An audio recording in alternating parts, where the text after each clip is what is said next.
Inkuru nziza ya Yezu Kristo nk'uko twayandikiwe na Yohani Mweranda. Mu buca bw'umunsi wa mbere w'indwi, Mariya Magdalena yarahagaze hanze hafi y'imvarira. Uko yakarize arunama mu mva abona abamarayika babiri bambaye ivyera bicaye aho ikiziga ca Yezu cari, umwe ku mutwe uwundi mu mirambizo. Bamubwira bati, mugore urizwa n'iki? Abishura ati, kuko batwaye umukama wanje none ntazi iyo bamushize. Ngo avuga iryo arahindukira abona Yezu, ariko ntiyamenya ko ari Yezu. Yezu amubwira ati, mugore urizwa n'iki? Urondera nde? Agira ngo nuwashinzwe umurima, amwishura ati, mugenzi usanga ari wamujanye, mbwira aho wamushize ngende kumuzana. Yezu amusubiza ati, Mariya. Urundi arahindukira amubwira mu Giheburayo ati, Raboni, nukuvuga mwigisha. Yezu amubwira ati, ntuntevye utyo, kuko ntaraduga kwa data. Genda ariho uhamvye bene wacu, ubabwire ko nduze kwa dawe ari we so, ku mana yanje ariyo mana yanyu. Mariya w'i Magdala aragenda rero kubwira abigishwa ati, nabonye umukama, ngibi ivyo yambariye. Dushimagize iyi nkuru nziza ya Kristo.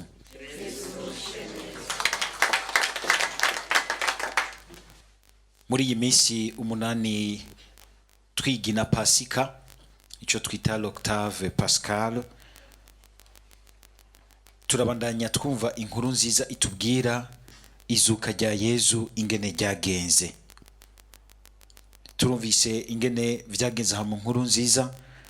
Yezu aza gusanganira Mariya Magdalena na wenyene yarazanywe na ca gishara yamye amufitiye, aje guheraheza nogira ntimbere ahantu ko bamuvuga ari wenyene, ubundi bwo yari yazanye n'abandi bakenyezi kugira ngo baze guheraheza imigigwa y'icubahiro bari bafitiye Yezu, kugira ngo bamushingurane icubahiro gikwiye, ngo kuko Yezu yapfuye bariko baragera guhimbaza isabato nk'uko bayihimbaza mu bwuzure bwa mbere, bakabona bati rero ntitwotebangana ngo ihave dusanga tukiri mu vy'imigigwa yo gushingura umuntu, byitwa yuko bahumanye gukora umupfu, bigaca bituma badashobora kumva ko bosenga neza bohimbaza Imana ku isabato. Baca babanza bakabireka, hanyuma bakaza kubisozera isabato ivuyemwo.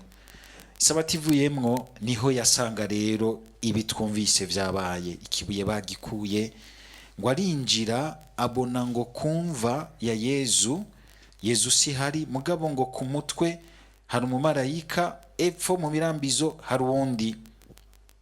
Ni ikimenyetso gikomeye c'uko Yezu Kristu yazutse, kandi uyo yararyamitswe ngaho yarapfuye ntiyarasanzwe.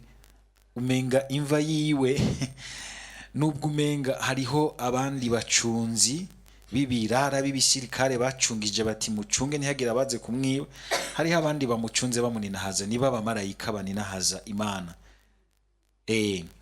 bari kumva yiwe. Kandi umuntu nk'uyo ntapfa ngo kumva yiwe hatonda amashetani, ntibishoboka. Amashetani ntashobora gutonda ku mubiri w'umuntu yuzuye urukundo, yuzuye ubwiza bw'Imana. Abamarayika nibo baba kumva yiwe. Nicyo gituma mbere rimwe rimwe hariho kumva z'aberanda, ibitangaro bikomeye vyagiye biraharangukira ku bantu baba bariko baritura Imana baciye kuri abo beranda. Abamarayika rero bakagaragaza yuko Yezu Kristu yazutse, kandi ko uyo koko vy'ukuri ari Imana, si umuntu asanzwe. Bagaragaza ubumana bwa Yezu bwamusubije kuba muzima, akagaruka mu buzima. Baramuyagisha mugabo ntashobora kubamenya neza.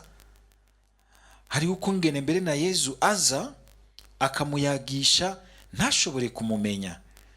Harimo ikigwa gikomeye c'uko burya Yezu biragoye kumumenya atari we abiguhaye neza na neza, atari we aguhaye umutima wiwe ngo umumenye. Kandi n'ubu Yezu araho mu buzima bwacu bwa misi yose. Mbere ugasanga ibintu twese tubibamwo kumwe, nogira nti biba kumwe aho hanze kuri bose, ariko ntibigira insiguro imwe, ntibigira ukuvyumva no kubitahura kumwe kuri bose, kuko hariho abagomba kubitahurira gusa nk'uku kwa Mariya, abirabira gusa mu ivyabaye. Dufate nk'akarorero, nk'ubu hari ikintu giheruka kuba, urupfu rwa papa rwarabaye, mugabo uko ushobora gusanga nk'umumenyeshamakuru wo muri RFI, by'abinyamakuru vy'ibipagani bivuga amakuru yose, si ukuba tukako n'abapagani bemera Yezu Kristo. Pagani umwe muratakira Yezu Kristo, sigitutsi niko bitwa, niko bameze. Nawe utaye ukwemera ugata Yezu ukaja kwemera ibindi, ubu mupagani.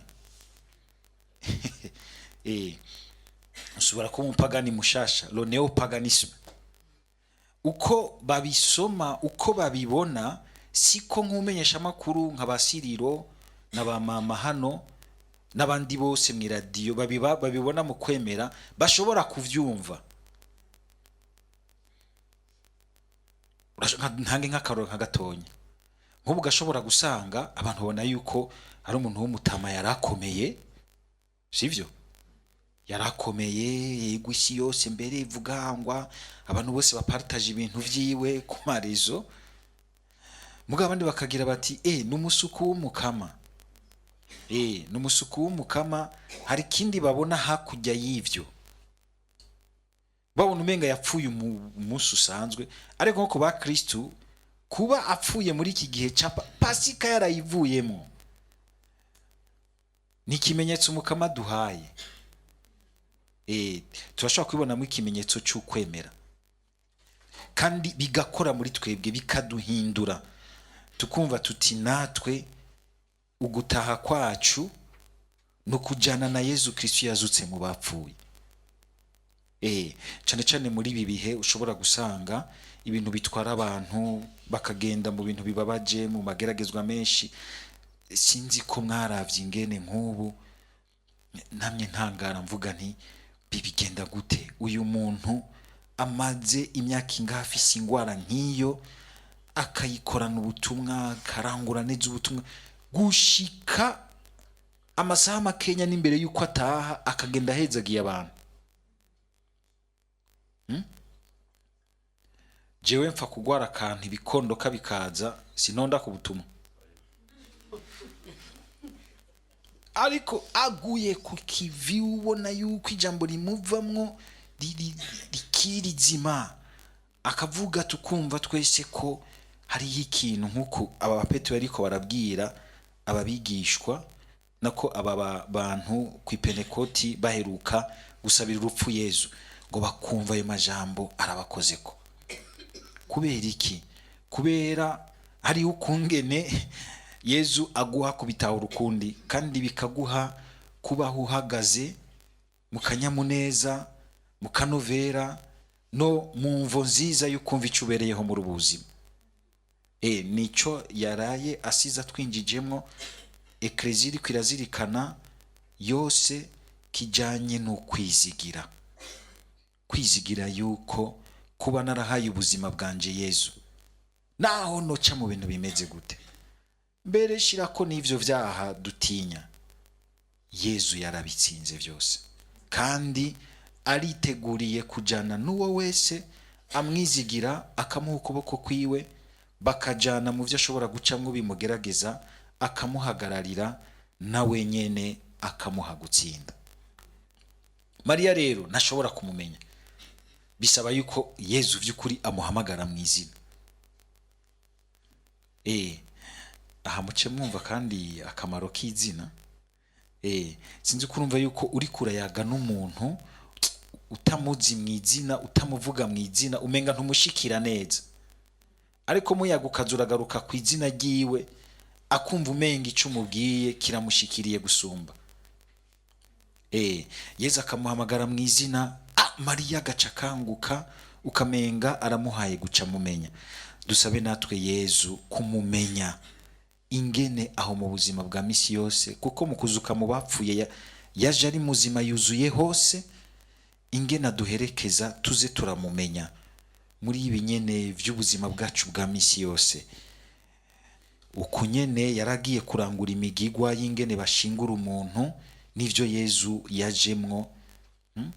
Nashotse amusanga ariko arasenga aho tuba tuzi tuti aho ni shuwa ni hari turiko turasenga ni nkubari ngaha, aho nta gukekera yuko yarabitomoye neza. Aho bitugora cyane ni mu buzima bwa misi yose, uriko urakora akazi kawe ka misi yose, uriko urakira abantu, uriko urakora ibintu abiriya bagushinze, uriko yego wicaranye n'abandi muri communauté, muriko ile viva. Etko turavuga yuko ari muzima, no kuvuga yuko araho yuzuye mu buzima bwose, kandi hagahigwa abemera ko ari muzima, kuko azarabereka ibimenyetso vy'uko ari kumwe nabo.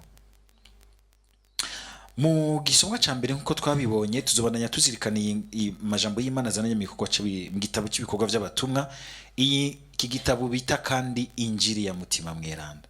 N'ababigishwa aba ba Petero ahaniko Pentekoti bararonse mutima w'Imana, mutima yazuye Yezu mu bapfuye, akabafasha rero gutahura hari ikintu gikomeye baciye batahura. Mbere barabona Yezu bakabona ko ari umuntu ahambaye, umuntu rurangiranwa, umuntu akomeye, mugabo ntibatahura gose ngo barenze ngaho, ntibumva ko ari Imana. Aka kanero Petero avuze ati ngo Imana yamugize umukama na Kristo. Harimo kumva ko si umuntu ahambaye gusa, si umu influenceur gusa, si umuntu akomeye mu bandi bantu bakomeye baciye muri ino si. N'Imana yagendeye isi muri we, n'Imana yamugize umukama na Kristo. Nazovuga ati ngo kubwizuka giwe twamenye yuko yashize urubanza rw'umuntu wese mu minwe yiwe, kugira ngo imuninahaze, kuko yamye abahaninahaza se wiwe. Ikindi twozirikana hambavu yuko twumva ko Yezu yazutse ari umukama, ari Imana iri kumwe natwe, nuko kungene rero Petero aca agerageza kubafasha kugira ngo nabo binjire muri iyo ntumbero y'ugushobora gushikirana, gukorana ko vy'ukuri na Yezu yazutse mu bapfuye. Kuko ari ngaho mugabo kugira ngo mwumvikane mushikirane, ari ngaho mugabo ni bake bashobora kumushikira, kubera yuko hariho iyindi ntambuko dutegerezwa kugira. Ni iyi rero mwumvise arababwiye ijambo atarya umunwa, adaca hirya no hino ati mwarakoze ikibi gikomeye kibishe, mwaruriye igiti kiturigwa. Umenga ariko arabagiriza, umenga ariko arabataka muri conscience no mu mutima, umenga mbere n'ibintu bibishe kubibutsa gukoza nk'agati mu ntozi ibintu bakoze, ariko ntibarumva neza, si ivyo ashaka, ntagomba kubagiriza. Ariko ukwihana kutwereka Imana, kudutumirira kwemera mukuri, tugere Kristo, yuko bijya ucumura kuri mwene wanyu, bijya ucumura kuri mugenzi wawe, ukamuvuga ubujambo, ukamugirira nabi, ukamuca inyuma, ukagira iki, bijya vyose ucumura kuri Eklezia, ku Mana. Nako dabo tubanze gufata ku bantu, kuko igihe bica Yezu bagira bati twisha umuntu, turakuyeho umuntu yahora yigira ko ari mu profeta akomeye, ivyiwe biraheze. Gabo Petero arabumvisha ati ujye yari umukama wacu, kandi ushima mbere mutashobora kumwica ngo mumuherane, yarazutse, yari hagati yacu, niwe ariko aratuvugisha uku. Na twebwe kigiye gihe ntitwabitahura, mutima yaraduhaye kuvyumva. Arababwira ati muri igiti kiturigwa, kwemanga mukuri ibintu tuba twakoze, twagiriye abandi mbere, ko bitagarukira gusa yuko umenga n'utuntu twapfuye hagati yacu, n'umuntu twishe, n'umuntu nagiriye nabi bisanzwe. ivyo bintu biduga bigakora ku Mana. Birakora ku Mana. Iyo tuko turavuga igicumuro twibaza ngo nakantu gasanzwe, so kugira ngo duce tuba abantu bama muri culpability, bama bariko bariyagiriza oya, no kugira ngo tuba abantu bari mu kuri, batihuma amaso, batisiga inkore ku maso. Hari abakristo bamwe bamwe basigaye banka ko babaha inyigisho ku gicumuro. Inyigisho ku gicumuro siyo kwagiriza abantu, oya, niyo gusubiza abantu bwa mbere mu kuri, kuko Yezu ngo niwe nzira, ukuri n'ubuzima. Tutemeye ukuri ko turi abantu bacumuriye Imana, biragoye ingene twosubira guhura n'iyo Mana ishaka kuzi wacu. Bica bicika ibintu by'inyuma, ibintu bigezweho, ibintu vya twarashize Imana imbere gutya, ariko itingiye imbere kuko tutakiriye ukuri kuri imbere muri twebwe, kuko tutakira ukuri kuri imbere muri twebwe, yuko ivyo tugiranira hagati yacu bikora ku Mana. Imana ikagaruka ikavuga iti waragize nabi, banza wiyakire ngaho, wiyemange ngaho, wihane, hanyuma ivyiza biraho kw'irembo vyinjire mu nzi wawe, vyinjire mu buzima bwawe. Petero agacagira ati nimwigaye bamaze kumva ko ayo majambo bakozeko, ngo none ngo tugire dute? Nimwigaye vyongeye umwe wese muri mwebwe abatizwe amasakaramentu ku izina rya Yezu Kristo, ngo abashe kuronka ikigongwe c'ibicumuro vyiwe, niho rero muzoronka ingabirano ya mutima mutagatifu. Bisubiye abahaye wa muhango ni mwebwe n'abana banyu hamwe n'abari kure bose n'abandi bose Imana izozana. Hari n'abandi benshi Imana igomba kwiyegereza iciye mbere no mu kwihana kwawo. Mwebwe nimutangure, hari abandi benshi izoca kuri mwebwe ibazane. Aba niba abantu bamusabira urupfu, cya kigongo Yezu yabasabira ku musaraba kigire gikore muri bo. Ngo baca barihana, ngo uwo munsi habatirizwa abashika nk'ibihumbi 3.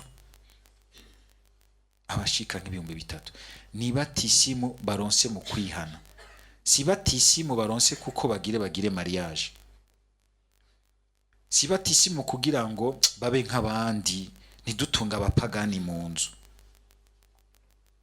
si batisimu bagize ku zindi mvo, ni batisimu bagize kuko finalement basanze baraciye hambavu y'ukuri ku Mwana w'Imana, kuko hari ahantu mu kwigaya kwabo bumvise ko ijambo rya Yezu ribashikiriye. Hari amasakramentu menshi usanga turonka atari uko tubanje gufata umwanya wo guhura na Yezu. Mu bisanzwe ujya mwanya babahamagara wo kwitegura w'inyigisho, abageni bakabagira amezi 3 ni menshi, pati tugira uwo munsi umwe hamejo baduhezagira. Oya, muri uyo munsi umurazi kuzoburonsa akaryo ko guhura na Yezu bwa mbere. Oya, jewe nishakiriye umuntu wanje tujane, nivyo ushaka gusa, kandi ivyo uwo muntu nivyananirana bizoca bipfa kuko hari undi muntu atari hagati muri vyo. Hano barambwira aha murazi ikintu mugire mwihange, kumanika gahuzu hamwe muri babiri byose mubisangira, kandi mugasekana mugabo mukemera kuba hamwe.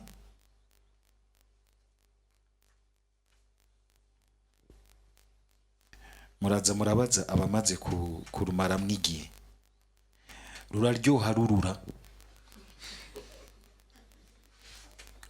Ruraryoha rurura, rukarura ruryoha, ku buryo bw'uko kubana n'undi ukamutwara ubuzima bwiwe bwose, kandi nk'umuntu utwaye imbere y'Imana, atari umuntu utwaye kuko vyase canke bikunze, oya, kuko wemeye ukagira uti ugwaye canke ukomeye, ugwaye canke ukomeye. Benshi iyo bumvise kugwara babona umenga niyaja muri hôpital militaire zomufatira serum, ntamenye ko ashobora kugwara ku mutima, akagwara ingeso mbi ikagukaranga ikakuraza amajoro udasinzira, mukagira uti aha nibanga nemeye. Uyu munsi abantu bacumba icari kibanga, ntibacumva neza Yezu yazutse uwari we. Cagira ati eka ntavyo kuruha, tugende kwa sentare hama badukurireho. Uzanye ivy'amajambo y'Imana ngo Yezu yaravuze iki Imana ifatanije ntihagire umuntu agitanya, ngivyo nivyo hariya kwa Yezu na patiri umwibutsa mana mw'iradiyo tugende kwa sentare. Kubera yuko n'ubundi hariho ahantu Yezu atakirimwo, uwazutse mu bapfuye atagihari, kuko niwe dushobora kuduha inguvu z'ugwa kujya yahanganye n'urupfu rwiwe. Inguvu zose zigomba kwica ubuzima bwacu araduha ubukomezi bwo guhangana nazo, n'igihe dutsitaye zadutsinze araduha ikigongo ciwe kikatuvyura tukabandanya urugendo tugahinduka abasoma mbike biwe, kandi vyarigeze kuba tukaba abansi biwe. Aba nibo abantu bamusabira urupfu, ikigongo yabasabiye kigire gikore muri bo, nibo bazova nk'abakunzi biwe ba mbere, nibo bazova ngo b'abamaratiri ba mbere bicwa hariya i Roma, benshi bagakarangwa mu mavuta, abandi bakarishwa ibikoka, abandi bakabasekesha ibintu vy'ibipfizi kubica, baravyemanga kuko Yezu Kristo yotse mu bapfuye ari muri bo, n'ubukomezi atagishobora kubutsinda.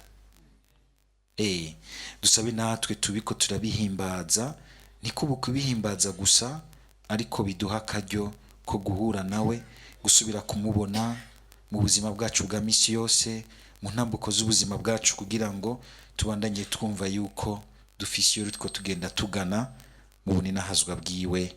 Amen. Iwe